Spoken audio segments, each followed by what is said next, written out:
quem sou eu, né? Quem sou eu para poder, né, receber, né, tanto carinho, receber, enfim, títulos, né, tão importantes.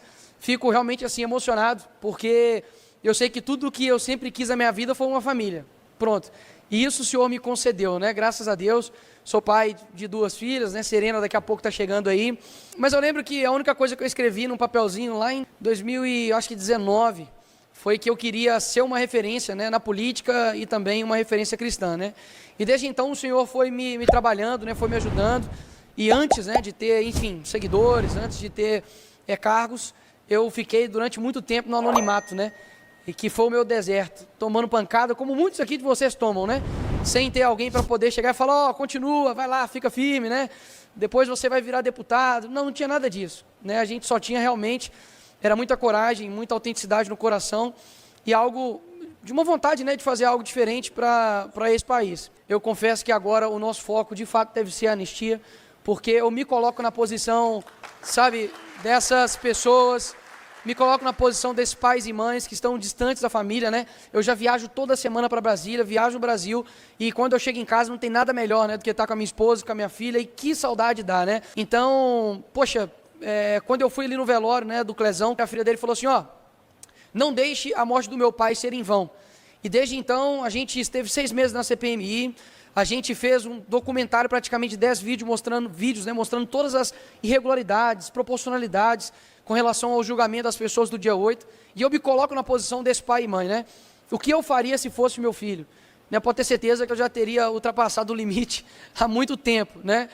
Mas a gente sabe que o nosso desejo, muitas das vezes, é muito difícil de se tornar realidade dentro daquele congresso. A gente tem tido alguns avanços, né? Essa semana, por exemplo, a gente teve o União, né, o PP, se ajuntando à pauta, né, da anistia. Eu acredito que a gente vai enfrentar essa decisão na Câmara, não tem nada ganho, a gente vai ter que, de fato, mobilizar para poder falar com essas pessoas, para, né, deputados foram eleitos, né, por nós, para poder fazer justiça, porque isso não cabe a um juiz. Né, chega de um juiz só dominar o nosso país, ele não teve um voto, sabe, e muita gente talvez tenha medo de falar o nome dele, mas que se lasque. Ministro Alexandre de Moraes, você não é dono desse país, né, quem é dono desse país de fato é o povo, são as pessoas, né, que os representam, que são os deputados e senadores. Então eu queria, assim, antes de mais nada, né, não quero falar de nada antes de falar sobre esse tema primeiro, que é um tema muito importante. Talvez a pessoa fale assim, mas o que isso tem a ver com a minha vida, né? Esse é o grande problema do brasileiro, né? Ele só se incomoda quando toca na porta dele, mas quando chegar até você, talvez possa ser tarde demais. Como está também acontecendo agora, né, na figura do Bolsonaro, que se estende a todos nós, né?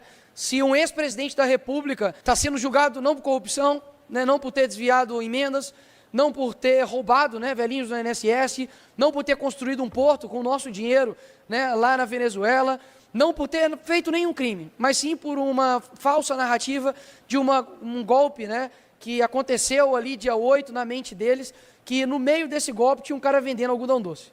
Realmente eles acham que todos são otários igual eles, né, de acreditar nessas narrativas. Mas no fim das contas, é um homem, 70 anos de idade, sem nenhuma condenação criminal, que está distante do seu filho, né, Eduardo, que está agora nos Estados Unidos, provavelmente não vai poder mais pisar aqui no nosso país enquanto Alexandre de Moraes não cair.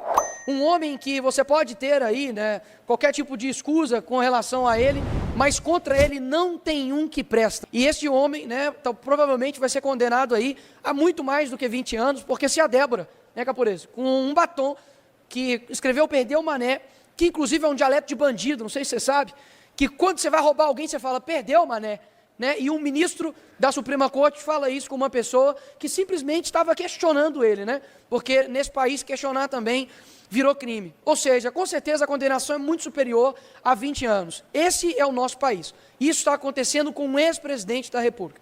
E aí eu te pergunto, o que não vai acontecer com você, que é um professor, com você que é um pastor, você que é um padre, você que é um jornalista, você que é um trabalhador comum, né, que tem suas opiniões políticas, você também vai ser perseguido, até mesmo porque essas pessoas comuns foram perseguidas, elas não tinham uma linha de corrupção, né, no seu currículo, mas ainda assim estão sendo condenadas praticamente também à morte, como foi o Clezão. Eu estava lendo um livro hoje que chama O Caminho para a Felicidade, do Fulton Sheen, E ele fala que naquela época, os políticos americanos, alguns já estavam deixando de falar sobre o que realmente importa. Porque o que realmente importa no nosso país e que vai ser necessário para transformar o Brasil, chama-se suor, lágrimas, sangue. O que eu estou querendo dizer? Para poder fazer guerra armada, para poder lutar contra a esquerda e exterminá-los? Claro que não. O que eu estou dizendo é que não tem como alterar um país no rumo que nós estamos sem sacrifício. Isso não exige somente o sacrifício de uma pessoa. Não se pode ser injusto a ponto de colocar nas costas somente de um político para resolver todos os problemas do nosso país. Não é justo colocar somente em uma instituição. Essa responsabilidade é cada um de nós. Talvez isso possa parecer clichê, mas nós temos aqui pessoas de todas as idades. Quem é mais novo aqui? Quantos anos você tem de camisa do Brasil aí? 12 anos, né? Quem é mais experiente aqui de vida aqui? Com todo o respeito, quantos anos a senhora tem com coração verde e amarelo? 85 anos e está aqui. Eu quero dizer o seguinte, você, qual é o seu nome? Rosalinda, ela está aqui com cara de 75 anos, mas com 85 anos. Você não tem o direito de desistir do país. Você não tem o luxo de falar, já fui na manifestação, não deu nada, eu estou cansado. Quantos anos você está lutando por isso? Quantos anos que você de fato está sacrificando a sua vida por algo maior? Se você não está doendo em você, você está fazendo errado. Porque talvez você só está falando para quem concorda com você. A sua luta só é na luta de domingo, quando todo mundo está de verde e amarelo. Isso não se chama influenciar, isso não se chama lutar pelo país. Isso se chama comodismo.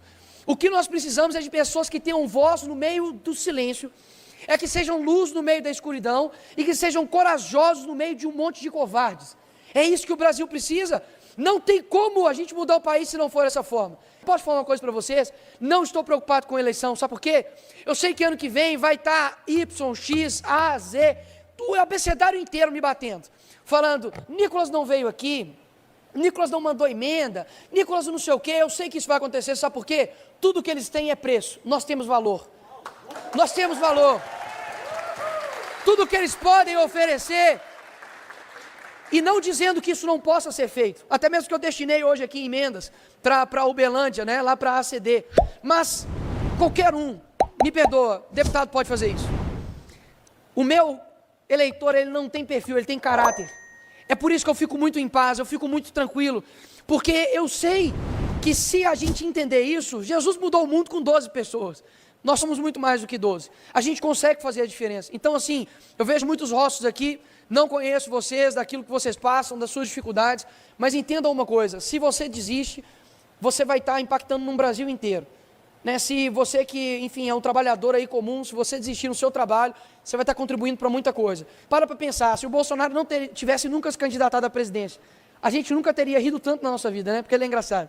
A gente nunca teria tido a experiência de ter, de fato, a direita no executivo e mostrado que a gente consegue chegar lá, que a gente consegue governar e que a gente não vai desistir. Então, se eu pudesse dar um recado aqui para vocês hoje, do fundo do meu coração, ainda tem muita água para rolar. Né? Não esperem bala de prata, porque a gente não está lutando contra vampiros. Né? Esperem trabalho, esperem sacrifícios, esperem, de fato, uma luta gradual, mas que vai valer a pena.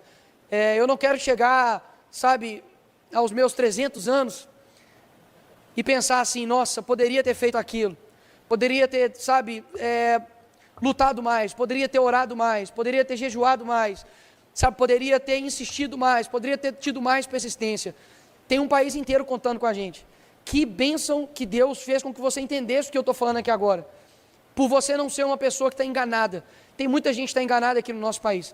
Tem muita, ainda uma seara gigantesca para a gente trabalhar. Você que é jovem, né? Vejo rostos jovens aqui.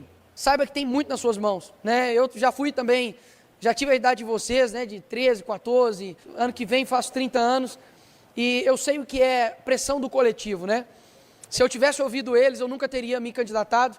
Eu não estaria aqui, eu não teria sido o deputado mais votado do Brasil, e pode ter certeza, se nós estivermos com Cristo, se nós formos pessoas virtuosas e que com o coração aberto para poder de fato mudar esse país, a gente vai conseguir. Eu não tenho dúvidas disso. Não é Lula que vai parar a gente, sabia disso? Daqui 10 anos, eu acho que Lula nem vai estar mais aqui.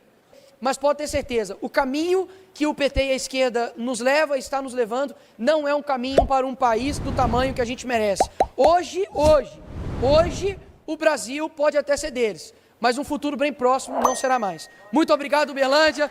Que Deus abençoe vocês, porque o Brasil é nosso. Muito obrigado. Deus abençoe. Obrigado. Segurar aqui. Obrigado. Obrigado.